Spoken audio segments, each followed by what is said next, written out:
વ્યોબે પતંગ દોરાના દુર્ઘટના થતા અકસ્માત અને વીજળીના ઝટકો લાગવાથી થતા મોતને રોકવાનું આ પહેલનો મુખ્ય ધ્યેય છે, જેને પતંગ ઉડાડતી વખતે દોરા પર ચડાવમાં ધારદાર કાચના કારણે દોરો કાતિલ બની જાય છે. આ પહેલનું મહત્વ સમજાવતા નાંદેડ પોલીસ સ્ટેશન ઇન્સ્પેક્ટરે કહ્યું, ઉત્તરાયણ આનંદ અને ઉત્સવનો તહેવાર છે, પરંતુ દોરાના કારણે દર વર્ષે અનેક કિંમતી જીવ ખોવાય છે અથવા ગંભીર રીતે ઇજાગ્રસ્ત થાય છે. સેફ્ટી ગાર્ડ આ જોખમને ઘટાડવાનો એક સરળ પરંતુ અત્યંત પ્રભાવી ઉપાય છે.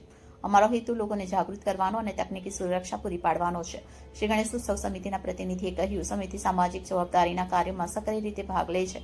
સમાજના દરેક વર્ગ, ખાસ કરીને યુવા પેઢીને સુરક્ષિત રીતે ઉત્તરાયણ ઉજવવા પ્રોત્સાહિત કરવું એ અમારું ધ્યેય છે. પોલીસ વડા સાથે મળીને અમે આ સેવા કરી રહ્યા છીએ.